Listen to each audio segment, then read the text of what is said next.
Hello students, so this is the last part of this chapter. So in this part we have to discuss about the surface tension. Previously we have discussed about the forces, force of cohesion and force of adhesion के बारे में हमने पढ़ा था. So in this part first topic is your surface tension. So what is surface tension? First we will read its definition, afterward we will discuss it in detail. So what is surface tension? It is the property of a liquid at rest by virtue of which the liquid tend to occupy a minimum surface area. Means कोई भी liquid है उसकी property है कि वो minimum surface area occupy करना चाहता है. So that is due to surface tension which is known as surface tension. इसको हम सरफेस टेंशन कहेंगे. Actually the surface tension is represent by T. It is equal to total force on either side of the imaginary line divide by length of the line. So T is equal to F by L. The unit of tension is force per metre.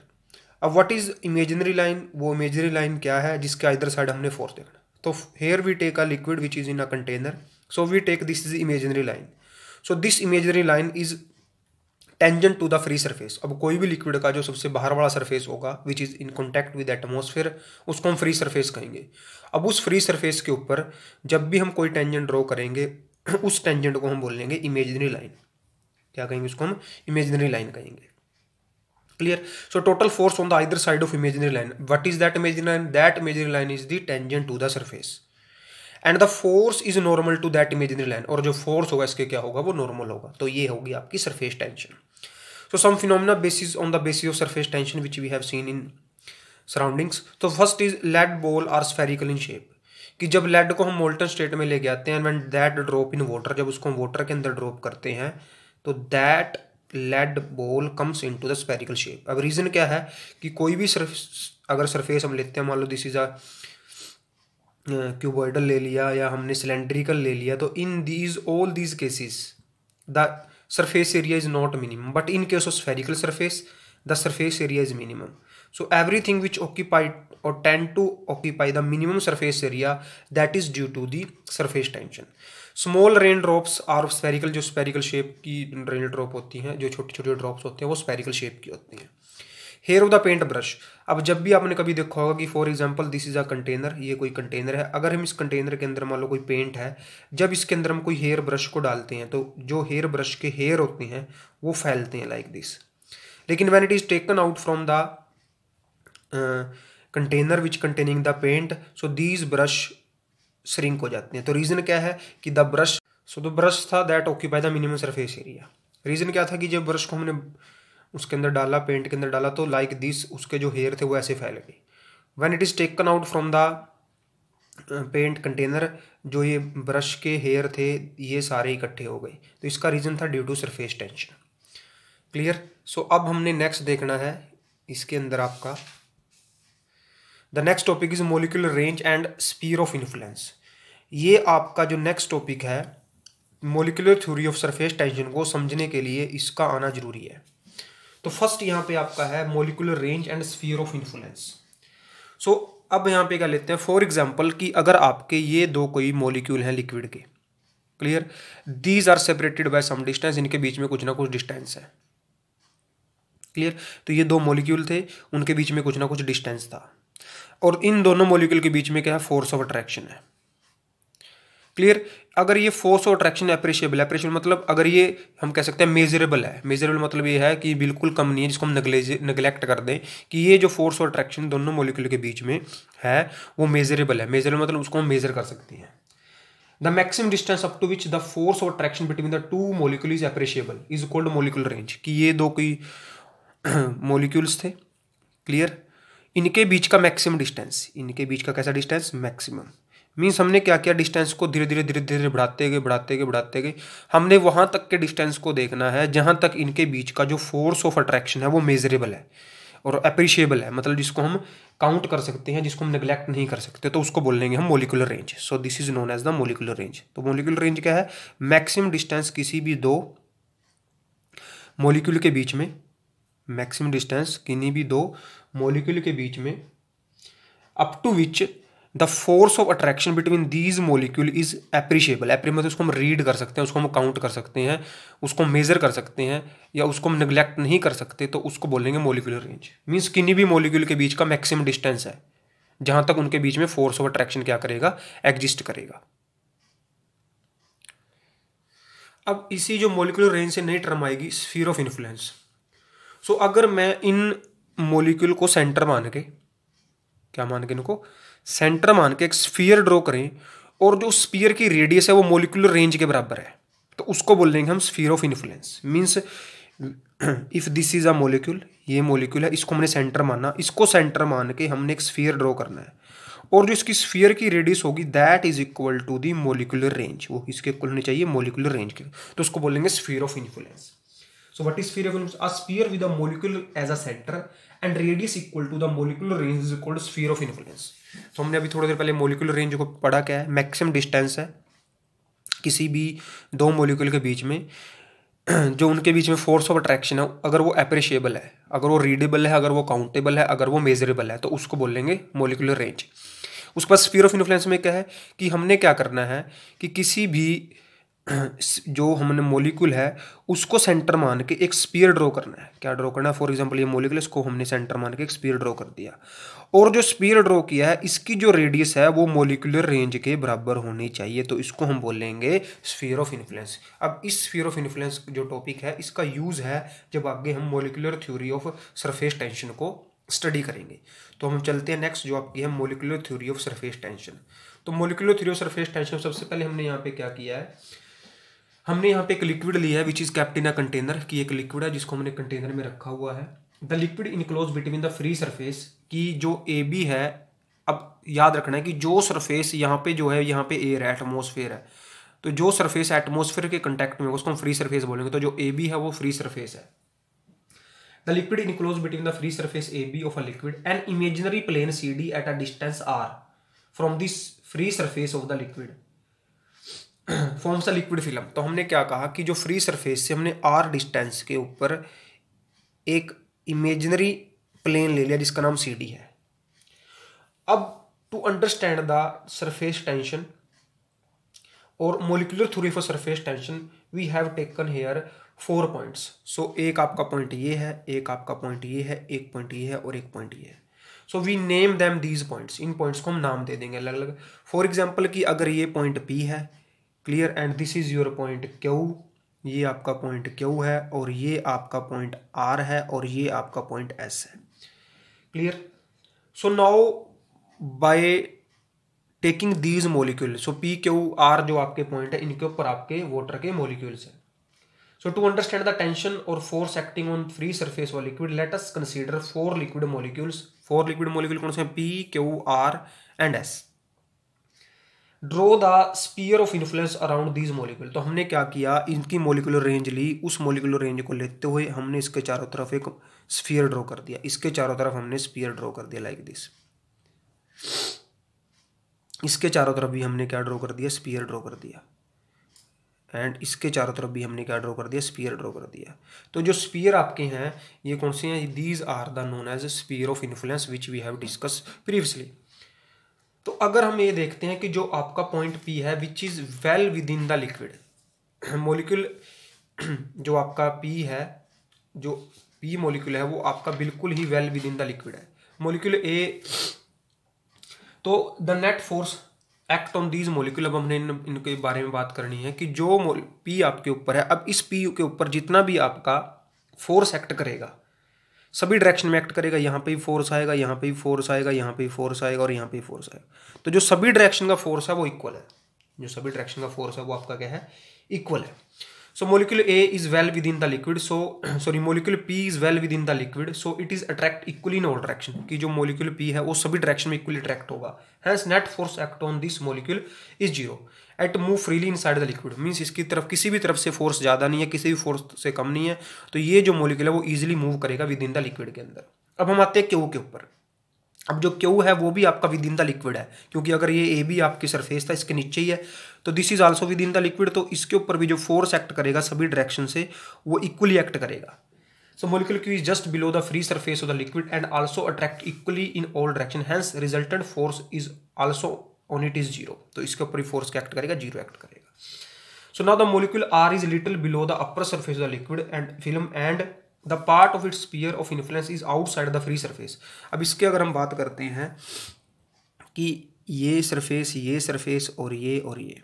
तो अगर हम देखते हैं कि इसके इतने area में molecule क्या है, ज़्यादा है, क्लियर, और ऊपर वाले एरिया में मॉलिक्यूल आपके क्या है, कम है। मतलब वाटर के मॉलिक्यूल, ऊपर तो खाली है, ऊपर तो एयर है, तो वो मॉलिक्यूल आपके खाली है। तो इसका मतलब क्या है, the number of molecule in the upper half is less than the number of molecule in the lower half. कि अगर मैं इसके दो हाफ बनाता हूँ, कि जो अपर हाफ है, इस अपर हाफ में जो वाटर के मॉलिक्यूल कम है और लोअर हाफ में मॉलिक्यूल क्या है, ज़्यादा है।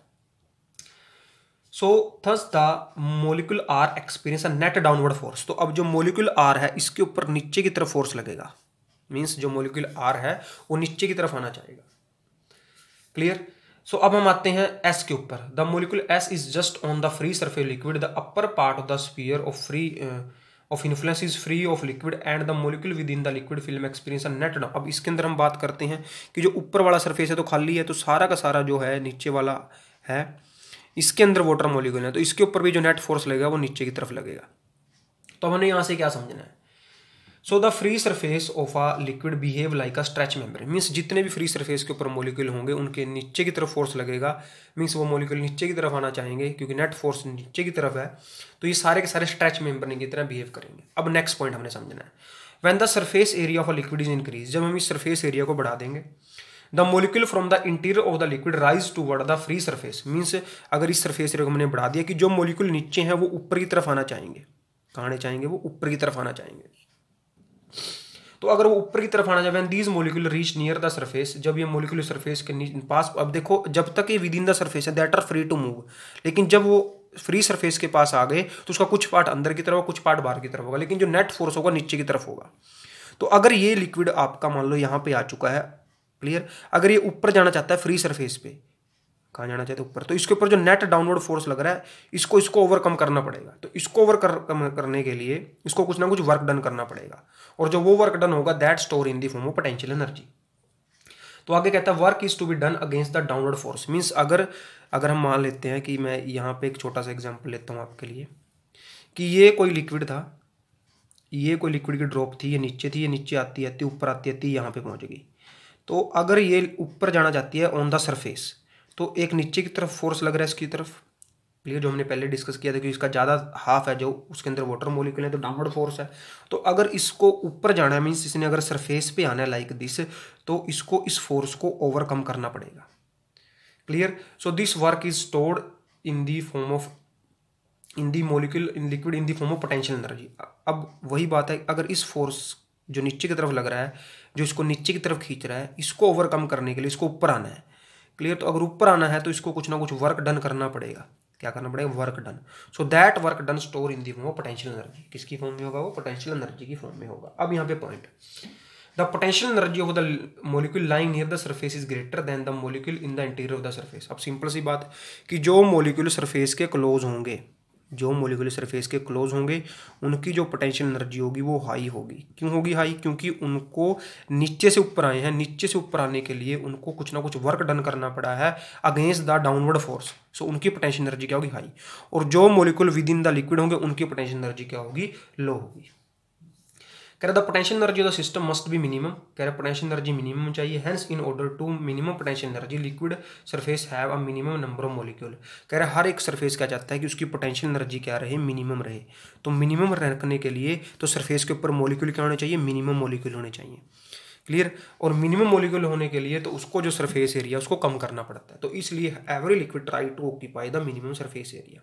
तो ये आपका टॉपिक था molecular theory of surface tension. तो सिंपल सी बात यहाँ पे 2 पॉइंट में ये कंक्लूजन यहाँ पे निकलेगी कि जो मॉलिक्यूल सरफेस पे होंगे उनके ऊपर नेट डाउनवर्ड फोर्स लगेगा, और जो मॉलिक्यूल नीचे से ऊपर आना चाहते हैं तो उनको उस डाउनवर्ड फोर्स को नेग्लेक्ट खत्म करने के लिए एक अपवर्ड फोर्स भी चाहिए। तो उस अपवर्ड फोर्स के लिए उनको कुछ ना कुछ वर्क डन करना पड़ेगा। वो वर्क डन होगा जो पोटेंशियल एनर्जी की फॉर्म में स्टोर होगा। अब जो मॉलिक्यूल ऊपर होंगे उनकी पोटेंशियल एनर्जी ज़्यादा होगी, जो नीचे होंगे उनकी पोटेंशियल एनर्जी कम होगी, क्लियर। लेकिन हर एक लिक्विड चाहता है कि जो पोटेंशियल एनर्जी मिनिमम रहे, कि पोटेंशियल एनर्जी क्या रहे, मिनिमम रहे। अगर पोटेंशियल एनर्जी मिनिमम रहे इसका मतलब सरफेस के ऊपर मिनिमम मॉलिक्यूल होने चाहिए। अगर सरफेस के ऊपर मिनिमम मॉलिक्यूल होने चाहिए इसका मतलब ये है कि every surface tend to occupy the minimum surface area. तो ये आपका टॉपिक था molecular theory of surface tension. अब molecular theory of surface tension के बेस पे आपका नेक्स्ट टॉपिक है surface energy. So as we know that the molecular on the liquid surface experience net downward force. तो हमने अभी आपको बताया था कि जो मोलिक्यूल आपके लिक्विड के सरफेस पे यहाँ पे होंगे लाइक दिस, तो इनके ऊपर एक नेट डाउनवर्ड फोर्स एक्ट करेगा। क्या एक्ट करेगा? Net downward force.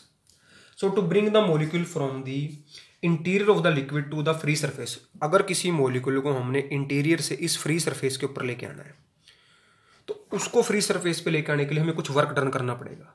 और वर्क डन किसके अगेंस्ट करना पड़ेगा? इस फोर्स के अगेंस्ट करना पड़ेगा। जो फोर्स कौन सा? This is the force of attraction between the various molecules.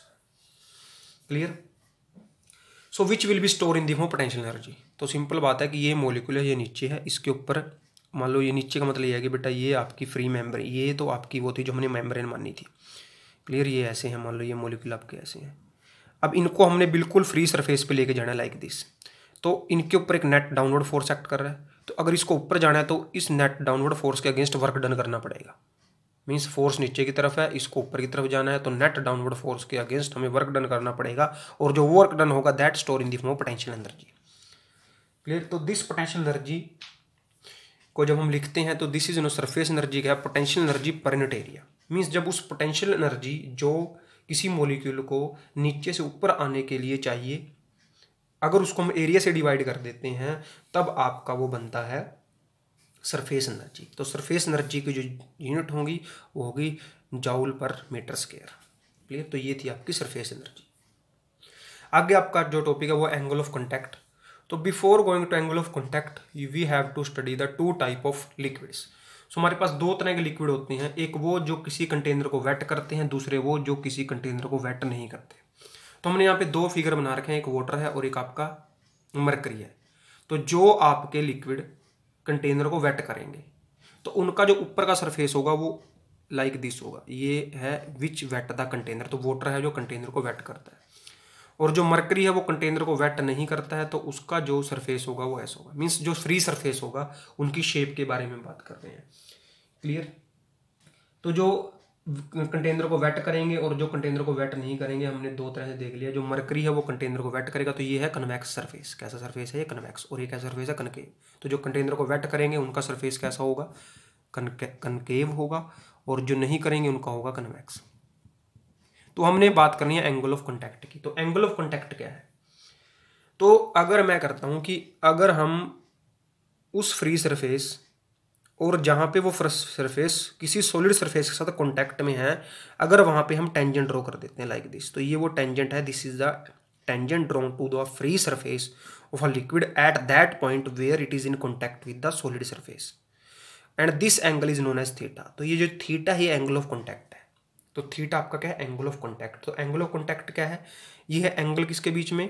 Tangent to the free surface at a point where the solid surface and the free surface is in contact and the solid surface। कि ये solid surface और tangent के बीच का angle है।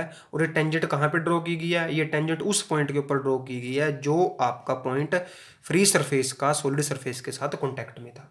Similarly अगर मैं यहाँ पे एक टेंजेंट ड्रॉ करता हूँ, ये आपकी टेंजेंट है, तो ये टेंजेंट कहाँ पे ड्रॉ की गई है? ये टेंजेंट आपकी ड्रॉ की गई है, ये उस पॉइंट के ऊपर की गई है जो पॉइंट आपका फ्री सरफेस का कांटेक्ट में था, किसके साथ? सॉलिड सरफेस के साथ। So this angle is known as theta. अब हमने यहाँ पे पॉइंट क्या नोट किया कि जो कन्वेक्स सरफेस होगा, फ्री सरफेस जिसकी शेप कन्वेक्स होगी, उनका जो थीटा होगा that theta is less than 90।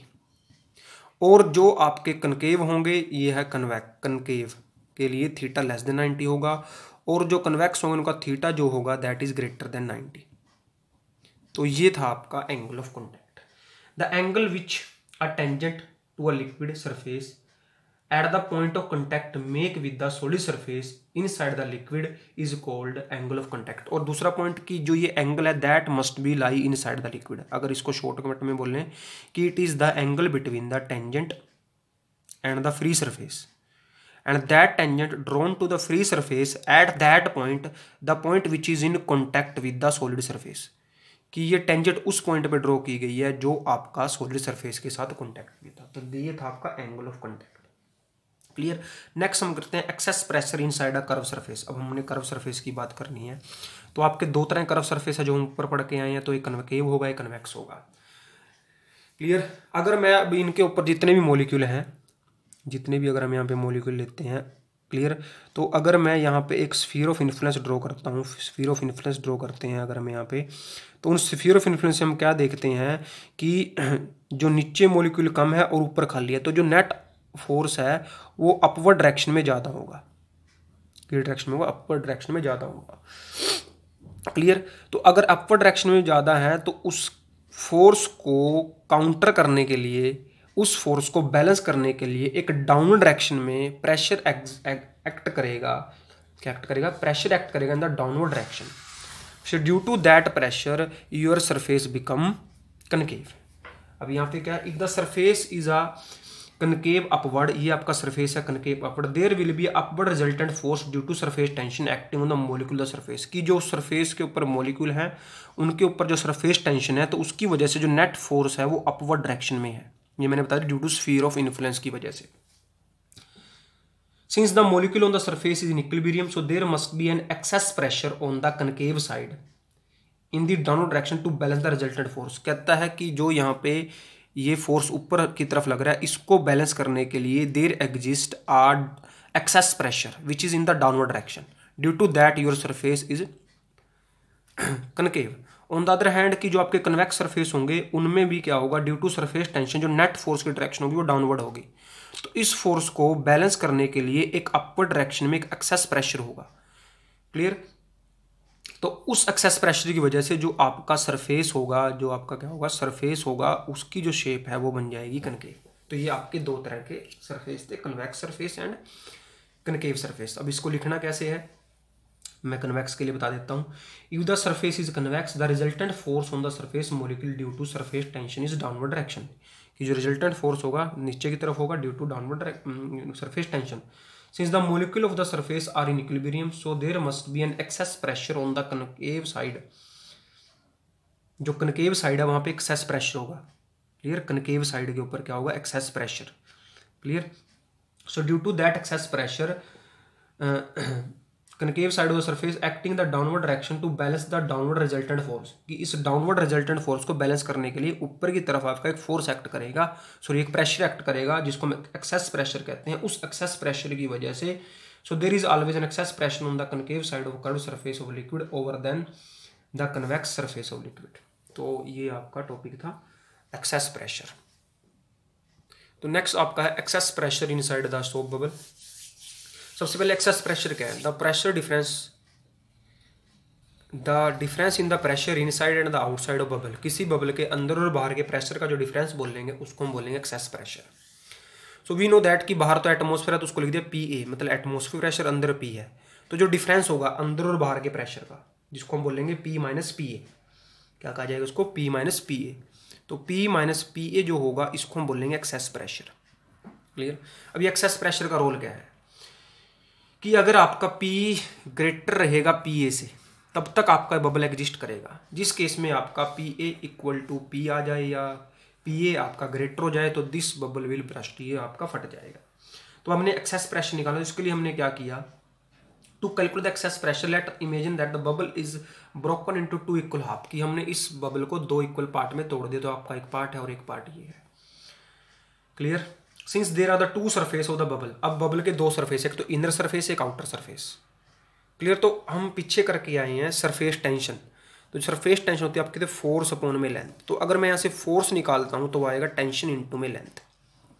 Clear. अब लेंथ क्या है, ये आपका एक हम कह सकते हैं एक सर्कुलर बॉडी है, तो लेंथ जो होगी वो होगी 2πr, क्या होगी लेंथ आपकी 2πr लेंथ होगी। लेकिन यहाँ पे 2 सरफेस हैं, एक इनर सरफेस एक आउटर सरफेस, तो यहाँ पे 2 सरफेस की वजह से आ जाएगा 2, तो जो फोर्स आपका आएगा that force comes out to be T into में 2 इंटू में 2πr। तो ये हमने फोर्स निकाल लिया अभी यहाँ से। क्लियर। अब एक फोर्स की वैल्यू ये है, एक हमें पता है होता है फोर्स, प्रेशर होता है आपका फोर्स अपॉन एरिया। क्लियर। तो यहाँ से अगर मैं फोर्स निकालता हूँ that force comes up pressure into में एरिया। अब यहाँ पे जो प्रेशर है वो एक्सेस प्रेशर है, इसको लिख दिया P माइनस PA इंटू में एरिया। एरिया आपकी वैल्यू है कि कैसी बॉडी है भाई, सर्कुलर बॉडी है तो एरिया होगा πr², तो P माइनस PA इंटू में πr²। तो ये भी एक फोर्स की वैल्यू है और ये भी एक फोर्स की वैल्यू है, तो दोनों फोर्स की वैल्यू को हम कंपेयर कर देंगे। So when will compare these 2 values, so here comes out to be T into में 2 इंटू में 2πr is equal to P minus PA into में पाई आर स्क्वायर। तो जो जो कटता है उसको हमने काट देना है यहाँ से। तो ये पाई के साथ आपका पाई कैंसिल हो जाएगा, एक आर के साथ आपका आर कैंसिल। हमें चाहिए एक्सेस प्रेशर, तो हम क्या करेंगे, यहाँ से आर को उठा के नीचे ले जाएंगे। तो हमारे पास बच गया 2 × 4, तो यहाँ बचा आपका 4T divide by r is equal to P minus P A. तो ये आपका आ गया एक्सेस प्रेशर किसी बबल के लिए। अगर हम एक्सेस प्रेशर किसी लिक्विड ड्रॉप के लिए निकालना चाहते हैं, किसके लिए निकालना चाहते हैं, लिक्विड ड्रॉप के लिए, लिक्विड ड्रॉप। अब जो लिक्विड ड्रॉप होगी वो अंदर से सॉलिड होगी, क्योंकि ये तो होलो था, होलो मतलब अंदर से खाली था, लिक्विड ड्रॉप सॉलिड होगी। तो सॉलिड के केस में आपके जो यहाँ पे दो सरफेस नहीं आएंगे, तो यहाँ पे जो सरफेस आएगा वो एक ही आएगा, जिसको हम लिखेंगे 2πr। तो अगर मैं सीधा लिखता हूँ यहाँ से P minus P A for a liquid drop, तो that comes out to be 2T divide by R। तो ये आपका किसके लिए, लिक्विड ड्रॉप के लिए। क्यों है लिक्विड ड्रॉप के लिए 2 यहाँ पे, क्योंकि लिक्विड ड्रॉप के अंदर सिर्फ एक ही सरफेस होगा। दूसरा केस कि when this bubble is inside a liquid, कि जब ये बबल किसी एक लिक्विड के साइड में अंदर चला जाएगा, तो उस केस में जो लिक्विड ड्रॉप के लिए है वही किसके लिए होगा, बबल के लिए होगा। तो P minus P A is equal to 2T divide by R। ये किसके लिए, ये बबल के लिए है। कब, जब बबल किस में होगा, inside a liquid, inside a liquid. तो ये था आपका एक्सेस प्रेशर। तो है प्रेशर डिफरेंस इनसाइड और आउटसाइड का। तो इसके बाद आपका जो नेक्स्ट टॉपिक है वो आपका है कैपिलरिटी। कैपिलरिटी से पहले हमें पता होना चाहिए कैपिलरी ट्यूब क्या होती है। तो कैपिलरिटी क्या है भाई, उसको पहले बाद में पढ़ेंगे, पहले हमें पता होना चाहिए कैपिलरी ट्यूब। तो भाई कैपिलरी ट्यूब कुछ नहीं है, ग्लास ट्यूब है, very fine bore through out its length. Means एक बहुत पतली सी ग्लास की ट्यूब है जिसकी पूरी की पूरी लेंथ के अकॉर्डिंग हम कह सकते हैं फाइन बोर। फाइन बोर मतलब बिल्कुल पतला होल है। तो कैपिलरी ट्यूब कुछ नहीं है, एक तरह की ग्लास ट्यूब है, but that glass tube is very fine, मतलब बहुत ही पतली है, तो उसको हम कैपिलरी ट्यूब कहते हैं। अब कैपिलरिटी का मीनिंग क्या है, कैपिलरिटी का मीनिंग है कि इस ट्यूब में लिक्विड का राइज और फॉल करना, उसको हम कैपिलरिटी कहते हैं। द फिनोमेना ऑफ राइज और fall of a liquid in a capillary tube is known as capillarity. So we have seen many example in our daily life around us where the capillarity action is used. तो सबसे पहले जो आपका oil और lamp होता है, oil and lamp कोई भी जो दिया होता है उसके लैंप जो कहते हैं उसको हम, उसके अंदर जो हम विक डालते हैं, विक मीन्स जो बत्ती डालते हैं, उसके अंदर जो आपका ऑयल राइज करता है that is due to the capillarity. Clear. और आपकी जो पेन है, the tip of the nib of a pen is split up into make a narrow capillarity so that the ink rise up to the tip of the nib. कि जो आपका pen है वो भी कैपिलरिटी पे काम करता है। क्लियर। और ऐसी जो हम जो सैंडी सॉइल होती है that is more dry than the clay. Reason क्या है कि जो capillarity, it is because the capillarity between the sand particles are not so fine as to draw the water up by the capillarity action. Similarly जो bricks होती हैं आपकी वो porous होती हैं कि जब उनके ऊपर हम पानी डालते हैं वो पानी को ऑब्जर्व कर लेती हैं। So this all due to the capillarity.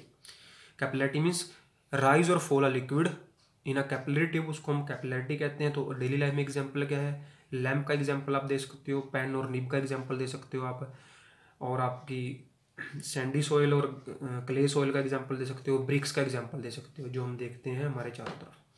सो जो इसका नेक्स्ट टॉपिक आपका है वो आपका है expression for the height of a liquid in the capillary tube. जो हमने नेक्स्ट देखना है कि किसी भी लिक्विड के अंदर जब किसी कैपिलरी ट्यूब को किसी लिक्विड में डालेंगे तो उसमें जो लिक्विड है कितने हाइट तक राइज करेगा। तो सबसे पहले हमने यहाँ पे 2-4 लाइन लिखनी है। Consider a capillary tube of radius r, कि ये कोई कैपिलरी ट्यूब है जिसकी रेडियस कितनी है, आर है, and open from the both and, ये दोनों एंड से खुली है, ऊपर और नीचे दोनों तरफ से खुली है आपकी ये। Let it dip in a liquid of surface tension T, ये किसी लिक्विड में हमने डिप कर दी जिसकी सरफेस टेंशन क्या है, टी। अगर हमने सरफेस टेंशन निकालनी है तो विल ड्रॉ अ टेंजेंट, कहाँ पे, उस पॉइंट के ऊपर जो पॉइंट आपका सॉलिड का और जो फ्री सरफेस का पॉइंट कांटेक्ट में होगा। तो टी यहाँ पे टेंजेंट है, टी टेंजेंट है, और टेंजेंट किसकी डायरेक्शन बताएगी आपको, सरफेस टेंशन की। Clear. So liquid rise in the tube up to the height h, हमने कह दिया कि जो लिक्विड है इस ट्यूब में हाइट एच तक राइज कर गया आपका। Surface tension act along the tangent of the spherical surface of a liquid at point A and B. ये ए पॉइंट ले लिया हमने, ये बी पॉइंट ले लिया, इसके ऊपर आपकी टेंजेंट है। तो अगर हम यहाँ पे देखते हैं नेक्स्ट पॉइंट यहाँ से कि the reaction R just act opposite to the surface tension resolve R into two component. तो कहता है जो अगर आपकी टेंशन अलोंग द सरफेस है, तो अगर ये एक्शन है, क्योंकि इसी टेंशन की वजह से surface occupy the minimum surface area, तो ये एक्शन हो गया। तो इस एक्शन के बदले में कह रहे हैं यहाँ पे रिएक्शन भी, तो रिएक्शन जो है वो टेंशन के इक्वल है आर, आर मतलब रिएक्शन। तो if this angle is theta, तो ये एंगल भी आपका थीटा होगा। तो we resolve this R into two component, एक हो गया आर कोस थीटा, ये भी आर कोस थीटा, ये हो गया आर साइन थीटा, ये भी आर साइन थीटा। मीन्स हमने इस आर को रिजोल्व कर लिया दो कंपोनेंट के अंदर, sine theta and cos theta. तो अब देखते हैं जो टी कोस थीटा है, which act at every point on the free surface in upward direction, so it is responsible for the rise in liquid. अब जो आपका ये आर कोस थीटा है और जो ये आपका आर कोस थीटा, जिसको हम टी कोस थीटा भी कह सकते हैं, तो due to that R cos theta और due to that T cos theta your liquid rise in the tube. लेकिन जो आपका आर साइन थीटा है, कि आपका जो ये आर साइन थीटा है और जो ये आर साइन थीटा है, ये आपका जो एक्ट कर रहा है ये परपेंडिकुलर टू द ट्यूब है। मींस इस कंपोनेंट की वजह से और इस कंपोनेंट की वजह से ट्यूब के अंदर जो फ्लूइड है या जो लिक्विड है वो राइज नहीं कर रहा। तो जो लिक्विड राइज कर रहा है वो सिर्फ कोस कंपोनेंट की वजह से राइज कर रहा है, कोस थीटा कंपोनेंट। अब इसको टी कोस थीटा भी बोल सकते हैं, और टी किसके इक्वल है, आर है, तो इसको हम आर कोस थीटा भी बोल सकते हैं। तो मीन्स यहाँ पे पॉइंट हमने नोट करना है कि इस साइन वाले कंपोनेंट का कोई रोल नहीं है लिक्विड को राइज करने में। तो लिक्विड को राइज करने में किसका रोल है, सिर्फ और सिर्फ T sine theta, sorry T cos theta और आर कोस थीटा का रोल है। क्लियर। अब हमने यहाँ पे बात करनी है कि ये आपका जो लिक्विड है कितना राइज किया। क्लियर। तो लिक्विड कितना राइज करेगा उसकी हमने बात करनी है। अब हम क्या कहते हैं कि ये लिक्विड आपका राइज करने लग गया, किसमें, इन अपवर्ड डायरेक्शन। तो किसकी वजह से राइज कर रहा है, वो कर रहा है टेंशन की वजह से। क्लियर। और टेंशन का कंपोनेंट क्या है, टी कोस थीटा। अगर यहाँ पे टेंशन इसका मतलब फोर्स हमें लिखा है, तो टी इज इक्वल टू आपका था एफ बाई एल। टी क्या था आपका, एफ बाई एल था। क्लियर।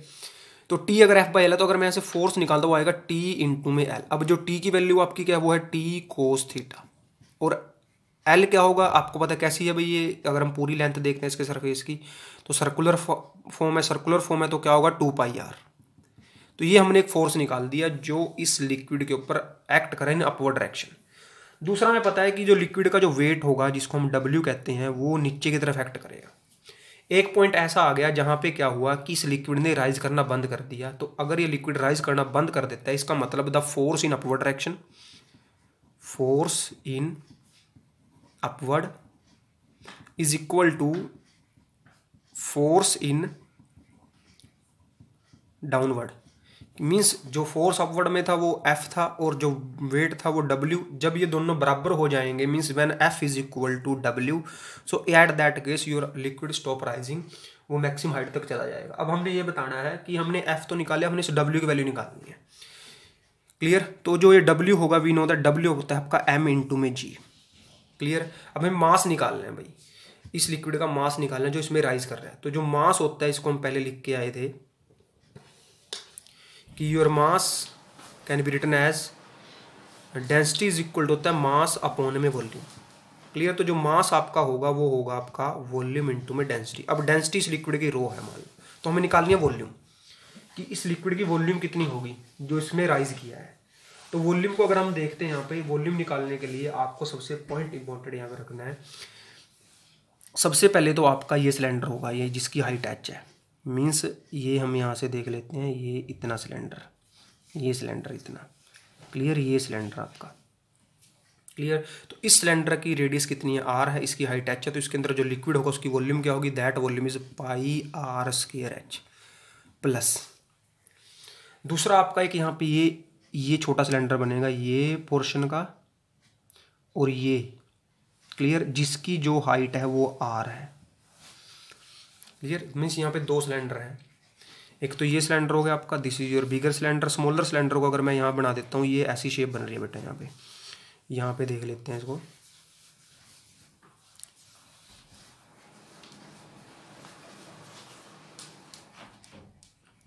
ये ऐसे थोड़ा बड़ा बना के दिखाया आपको, ठीक है। और ये आपका, ये तो कंटेनर था ऊपर, ये थी आपकी उस लिक्विड की सरफेस, फ्री सरफेस। तो यहाँ पे एक और सिलेंडर है, जो ये सिलेंडर है, ये सिलेंडर। अब इस जो सिलेंडर की रेडियस कितनी है, r है, और इसकी जो हाइट है वो भी कितनी है, r है। तो अगर इसकी मैं वॉल्यूम निकालता हूँ तो इसकी वॉल्यूम जो होगी वो आपकी होगी पाई आर स्केयर इंटू में आर। तो इसको भी यहाँ पे प्लस कर दें, पाई आर स्केयर इंटू में आर मीन्स दूसरा पॉइंट। अब यहाँ पे जो लिक्विड, यहाँ तो लिक्विड है ही नहीं, यहाँ से तो खाली है, तो लिक्विड तो सिर्फ यहाँ पे है। तो अब हमें इस स्पीयर को क्या करना पड़ेगा, माइनस करना पड़ेगा। और स्पीयर कैसा है, हेमिस्फीयर है ये। तो यहाँ पे कर देंगे अपन माइनस हेमिस्फीयर। पूरे स्पीयर की तो 4/3 पाई आर क्यूब, हेमिस्फीयर की होगी 2/3 पाई आर क्यूब। तो ये पॉइंट आपने समझना है यहाँ पे। तो एक बार दोबारा से इस पॉइंट को देखते हैं हमने क्या डिस्कस किया। सबसे पहले क्या था आपका, इस पॉइंट को यहाँ पे बना देते हैं दोबारा से। ये फोर मान लो आपका पूरा सिलेंडर था लाइक दिस। तो यहाँ पे इस लिक्विड का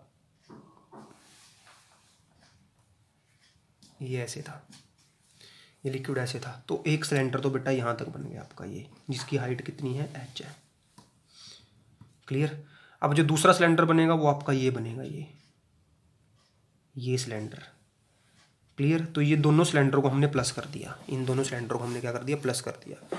लेकिन जो लिक्विड है वो तो सिर्फ इस रीजन में है, यहाँ पे तो लिक्विड है ही नहीं, कोई लिक्विड नहीं होगा। इसका मतलब इस वाले सिलेंडर में से हमें इस वाले जो आपका होलो स्फीयर है इसको क्या करना पड़ेगा, माइनस करा। तो इसलिए हमने यहाँ पे इसको क्या कर दिया, माइनस कर दिया। तो हमने निकाल दी वॉल्यूम। इस वॉल्यूम को हम रीअरेंज कर लेते हैं, देखते हैं क्या वैल्यू आएगी।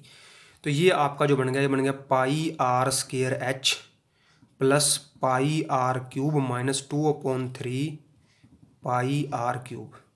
तो अगर मैं यहाँ से पाई आर स्केयर को कॉमन ले लेता हूँ तो if we taken pi R square common, अंदर बच गया H plus R minus 2/3 R. तो ये आपका अंदर बच गया भाई। तो अगर हम देखते हैं ये आपका आर है, ये 2/3 आर है, इन दोनों को हम रीअरेंज कर लेते हैं। तो जब इसको रीअरेंज करेंगे तो बचेगा आपका pi R square H plus 3 R minus 2 R divide by 3। तो ये आपका बच जाएगा यहाँ पे r/3। क्लियर। तो this volume comes out to be, ये आपकी थी वॉल्यूम। तो जो ये वॉल्यूम आपकी आ गई पाई आर स्केयर इंटू में एच प्लस r/3। तो दिस इज योर वॉल्यूम। हमें चाहिए था क्या, मास चाहिए था। तो वॉल्यूम आ गई, डेंसिटी आ गई, और हमें चाहिए था वेट। बिकॉज हम बोल के आए हैं पीछे कि जो एफ है वो डब्ल्यू के इक्वल है, और जो एफ की वैल्यू है वो हमने निकाली थी, क्या थी, वो तो T cos theta 2πr। Clear. जो फोर्स था सरफेस टेंशन की वजह से, तो जो फोर्स था वो सरफेस टेंशन, उसकी वैल्यू थी आपकी that is T cos theta into में 2πr। तो डब्ल्यू था वो एम जी के इक्वल था। क्लियर। एम की जगह हम लिख दे वॉल्यूम इंटू डेंसिटी। अब जो वॉल्यूम थी हमने निकाल लिया, क्या वॉल्यूम आपकी पाई आर स्केयर इंटू में एच प्लस r/3 इंटू में रो इंटू में जी। अब जो जो कटता है उसको हम काट देंगे। ये पाई के साथ आपका पाई कैंसिल हो गया, ये पाई के साथ पाई कैंसिल हो गया, एक आर के साथ आपका आर कैंसिल हो गया। क्लियर। अब हमें वैल्यू किसकी चाहिए, हमें वैल्यू चाहिए हाइट की। हमने हाइट की वैल्यू निकालनी है। तो हाइट की वैल्यू निकालने के लिए हमने क्या किया, यहाँ से रो और जी को उठा के उधर लेके चले गए।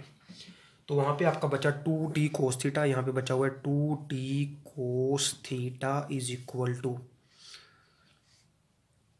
यहाँ पे बचा आपका आर रो जी मीन्स यहाँ से आर बचा है, ये रो और ये जी, और यहाँ से बचा एच प्लस r/3। क्लियर। अब इस सबको उठा के नीचे ले जाएंगे तो जो 2t divide by 2t cos से डिवाइड बाई जाएगा r rho g is equal to h plus r/3। हमें चाहिए h, हमें क्या चाहिए आपका h चाहिए। तो अगर मैं यहाँ से h निकालना चाहता हूँ तो ये r/3 को उठा के मैं उधर ले जाऊंगा। तो जो h आपका आएगा that h comes out to B